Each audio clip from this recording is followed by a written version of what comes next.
The eldest daughter's vow. The Merivale estate, once filled with music and laughter, stood weathered and worn. 5 years had passed since Henry Merivale was lowered into the earth, leaving behind a widow and 9 children. The walls bore the marks of neglect, the grounds untended, and the once proud house was haunted not by ghosts, but by worry. Clara Merivale, at 22, had become the quiet pillar of the family. Her younger siblings clung to her in mischief and need, and her mother, though kind, looked to her with unspoken hope. It was widely understood, though never declared aloud, that the Merivales' survival rested on Clara's shoulders. Each morning Clara moved briskly through the house, arranging lessons for her brothers, guiding her sisters with needlework, soothing her mother's headaches. She bargained with butchers and millers, stretched coins until they screamed, and still lay awake wondering how she might preserve the family. She was too young to be so burdened, and yet she carried it with quiet dignity. One evening her mother, her face pale and lined, whispered by the fire, "Clara, I do not wish to press you, but the future of this family rests with you. A good marriage may mean the boys continue their schooling and the girls have hope of dowries. You are our eldest hope." Clara's hands stilled on her embroidery. She forced a smile. "I understand, Mamma. I will do what I must." The assembly hall in the nearby town glowed with candlelight, laughter echoing across polished floors. Clara's gown was simple, carefully mended, but she wore it with such grace that many whispered she was the most elegant lady in the room. 2 suitors soon presented themselves. Mr. Bartholomew Havers, wealthy, vain, and forever adjusting his waistcoat, admired her with calculating eyes. Sir Lionel Harcourt, charming, titled and handsome, pressed his attentions eagerly. Clara's family whispered in delight. Perhaps fortune smiled at last, found herself most struck by another. Thomas Redmayne, a gentleman of modest estate, spoke not to impress, but to engage.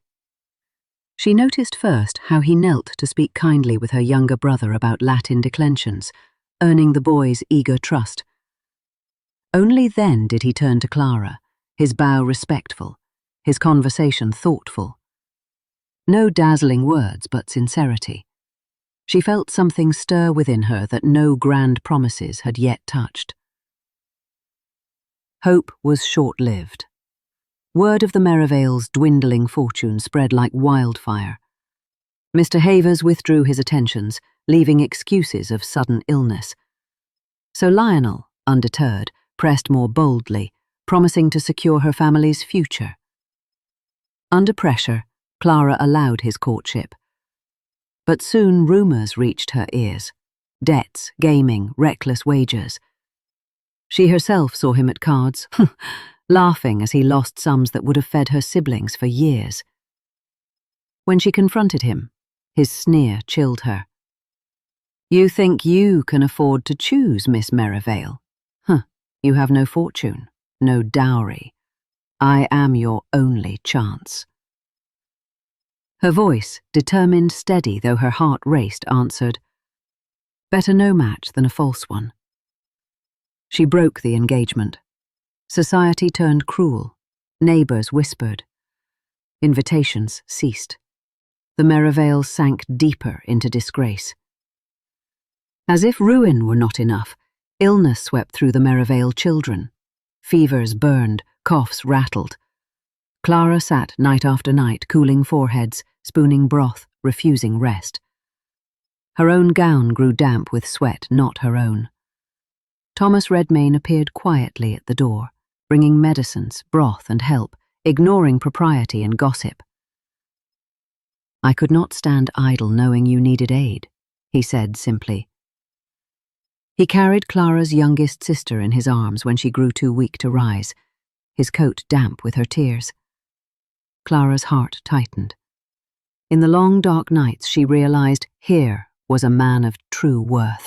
Late father's papers, Clara's mother discovered reference to a naval pension and trust fund long forgotten. The sum was not vast, but enough to restore security, if only they could claim it. Enter Silas Merivale, a distant cousin. He declared the pension his by right of male succession, that women had no claim. Worse still, he began spreading poison in society, calling Clara ambitious, scheming, desperate. Only a legal battle in London could decide the matter. Clara, though fearful of gossip, determined to fight, and Thomas, to her quiet astonishment, offered to escort her. "You should not face such wolves alone," he said. The journey was fraught. Rain lashed the coach, a wheel broke, leaving them stranded overnight. They lodged in a village inn where whispers rose about the unmarried pair travelling together. Clara's cheeks burned, but Thomas's calm steadiness was her shield. When fever struck her on the road, Thomas sat sleepless by her side, reading softly from her brother's schoolbook, refusing to leave her. Through fever dreams, she whispered his name. He clasped her hand, his heart laid bare in silence. The London court was no gentler than a battlefield.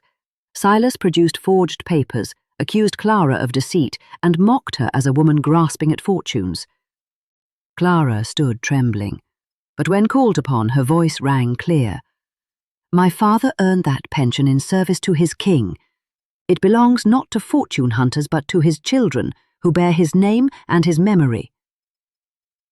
The judge hesitated, the case nearly lost, until Thomas uncovered a key witness, an aged naval clerk who testified to Silas's forgery. The court erupted, Silas's lies unravelled. Judgment was declared in Clara's favour. At last, relief. The Merivales could survive. Yet, fortune twisted cruelly.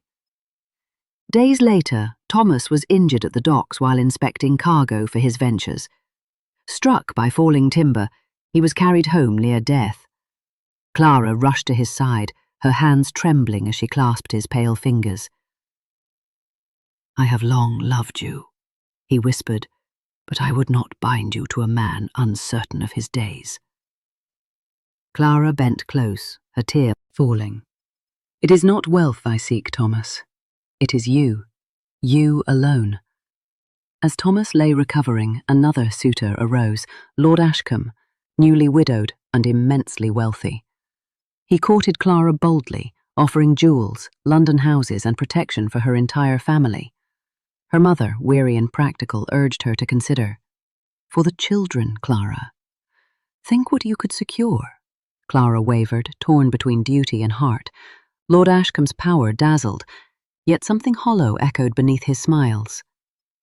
Then scandal struck. Whispers revealed Lord Ashcombe's dealings in corrupt ventures abroad, his fortune entangled in ruin. His grand promises crumbled like dust. Clara saw the truth. Glitter could never secure her family. Only honesty, only love could. Spring returned. The pension secured tutors for the boys, dowries for the girls, and food upon the table. The Merivale estate, though never again as grand, was alive with hope. Laughter returned to the halls. In the garden, Thomas Redmayne, now recovered, took Clara's hand. "I have no title, only an honest name and hard work, but my heart is yours if you will have it." Her eyes shone as she answered, "It is more than enough. In you I have found love and a partner. That is the true fortune I sought." So it was that Clara Merivale, eldest of 9, bore her family through disgrace, scandal, illness, and temptation. She did not rescue them with submission to glittering matches, but by courage, wisdom, and steadfast love. In choosing rightly, she secured not only her family's future but her own happiness. And thus the Merivales, once bowed by grief and poverty, stood once more with hope renewed, redeemed not by wealth, but by the vow of a daughter who never faltered. The end. Pray accept my gratitude, dear viewer, for accompanying us through this tale. I trust it has brought you some measure of delight.